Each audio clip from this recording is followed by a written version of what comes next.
بسم اللہ الرحمن الرحیم۔ اللہم صلی علی محمد و علی آل محمد۔ السلام علیکم ورحمۃ اللہ وبرکاتہ۔ درود ابراہیمی کی خاص بات یہ ہے کہ اس میں ہم اللہ پاک سے دعا کرتے ہیں جیسے تو نے حضرت ابراہیم علیہ السلام اور ان کی آل پر رحمتیں نازل فرمائیں، ویسے ہی ہمارے نبی صلی اللہ علیہ وآلہ وسلم اور آپ کی آل پر رحمت نازل فرمائے۔ یعنی اس دعا میں دو بڑے انبیاء کے فیض کو جمع کر دیا گیا ہے۔ حضرت ابراہیم علیہ السلام کو خلیل اللہ کا درجہ ملا، ان کی دعائیں ہمیشہ قبول ہوئیں، ان کی نسل میں نبوت رکھی گئی، اللہ نے ان کو دنیا اور آخرت میں عزت بخشی۔ جب ہم یہ دعا پڑھتے ہیں تو گویا ہم ان تمام برکتوں کو اپنے نبی علیہ السلام اور آپ کی امت کے لیے مانگ رہے ہوتے ہیں۔ یہی وجہ ہے کہ درود ابراہیمی کو ولایت کے دروازے کھولنے والا عمل کہا گیا ہے۔ جو شخص درود ابراہیمی کو کثرت سے پڑھتا ہے اس کے دل پر سب سے پہلی کیفیت سکون کی نازل ہوتی ہے، وہ وسوسوں اور خوف سے آزاد ہو جاتا ہے، اس کی راتوں کی بے چینی ختم ہو جاتی ہے، دل ایک نورانی چین میں ڈوب جاتا ہے۔ یہی سکون ولایت کی پہلی نشانی ہے۔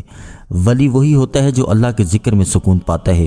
درود ابراہیمی کے فیض سے انسان کے دل کا اندھیرا دور ہو جاتا ہے، اس کی باطنی آنکھ کھلنے لگتی ہے، پھر اس کے اندر ایسا علم پیدا ہوتا ہے جو کتابوں میں نہیں ملتا بلکہ اللہ دل پر نازل کرتا ہے۔ اس کو قرآن زیادہ سمجھ آنے لگتا ہے، حدیث کی حکمت دل میں اترنے لگتی ہے۔ یہ وہ علم ہے جسے علم نافع کہا جاتا ہے اور یہ ولایت کے بڑے شعبوں میں سے ایک ہے۔ درود ابراہیمی کے ساتھ ساتھ ایک اور دروازہ کھلتا ہے، وہ ہے الہام اور کشف کا۔ کبھی وہ اپنے خوابوں میں رہنمائی دیکھنے لگتا ہے، کبھی دل میں اچانک کوئی نورانی بات آتی ہے جو اس کو سیدھا راستہ دکھا دیتی ہے۔ یہ سب ولایت کے راز ہیں۔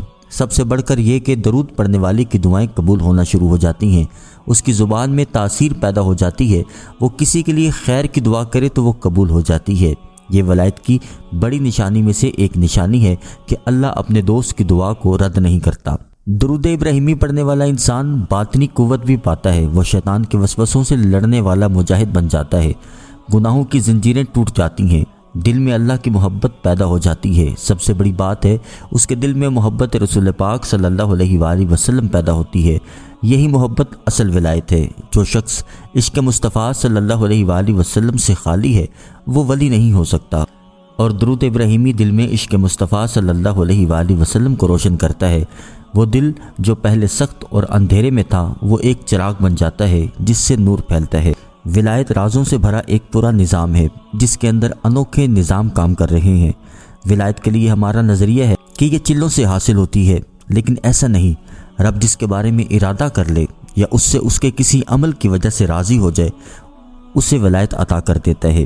اللہ کی تلاش میں جب ہم نکلتے ہیں ہمارے اندر کی نیت ہمارے معاملات اہم کردار ادا کرتے ہیں۔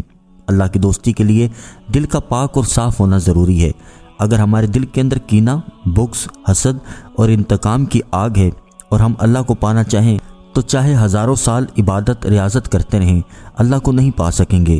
رب جب بھی ملے گا مخلوق خدا سے محبت اور ان کی خدمت سے ملے گا۔ اولیاء کرام زندگی کے مختلف شعبوں میں اپنی روحانی ڈیوٹیوں پر مامور ہیں۔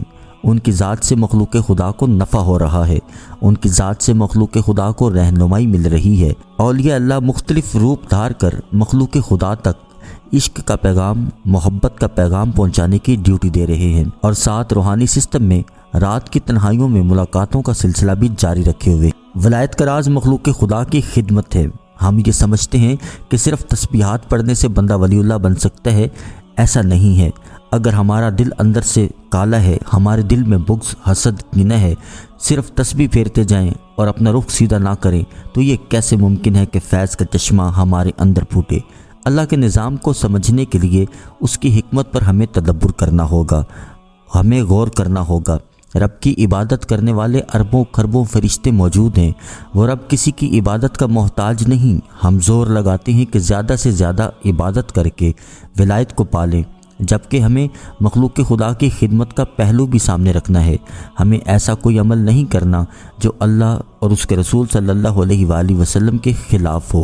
ہم نے شریعت کے ہر پہلو پر نظر رکھنی ہے اور عمل بھی کرنا ہے۔ ہم اس دنیا میں کسی نہ کسی شعبے کے ساتھ وابستہ ہو کر زندگی گزارتے ہیں۔ اس دنیا میں اس وقت ہزاروں شعبے کام کر رہے ہیں، کوئی تدریس کا کام کر رہا ہے، کوئی خوراک کا انتظام کرنے کی ڈیوٹی دے رہا ہے، کوئی دفاع کے شعبے سے وابستہ ہے، کوئی شعبہ طب سے وابستہ رہ کر مخلوق خدا کی خدمت کر رہا ہے۔ ہم جب کسی شعبے سے وابستہ ہوتے ہیں تو سب سے پہلے ہمیں اس پہلو پر دھیان رکھنا چاہیے، اپنی ذمہ داری کو احسن انداز سے پورا کریں، اور وہ اسی صورت میں پوری ہوگی جب اس شعبے کے بنائے گئے اصول، ضوابط، قوانین پر عمل پیرا ہو کر ان کو وقت دیں گے۔ اس کا اصل مقصد تب ہی حاصل ہوگا جب ہم اس شعبے کے مقاصد کو سامنے رکھتے ہوئے مخلوق کے خدا کی خدمت کریں گے۔ مثال کے طور پہ ایک مدرس کو چاہیے کہ شعبہ تعلیم میں احسن انداز میں بروقت بچوں تک علم پہنچائے۔ شعبہ دفاع سے وابستہ افراد کو چاہیے جس طرح ان پر اعتماد کیا گیا وہ اس ڈیوٹی کو صحیح طریقے سے پورا کریں، دفاعی معاملات کو احسن انداز سے پورا کریں۔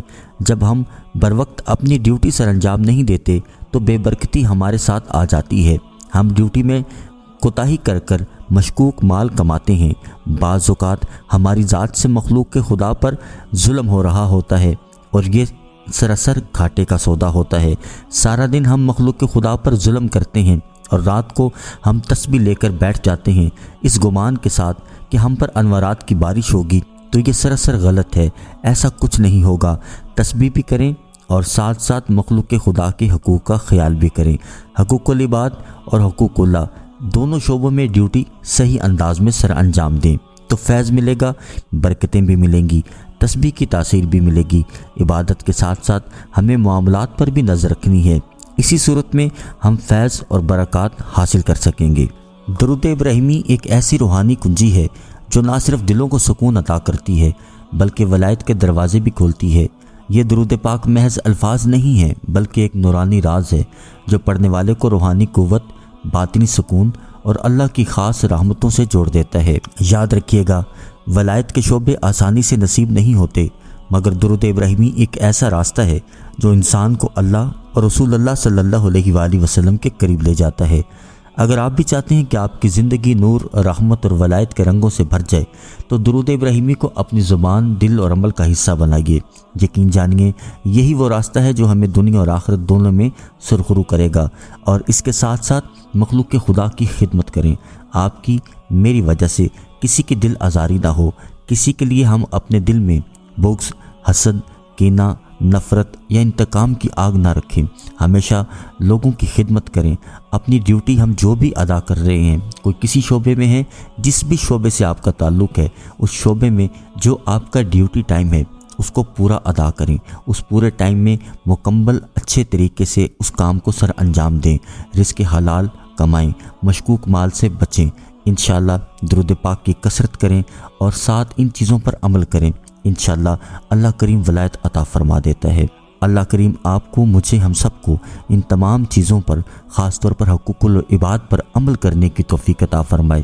انشاءاللہ اگلی ویڈیو میں پھر حاضر ہوں گے، جب تک کے لیے اللہ حافظ۔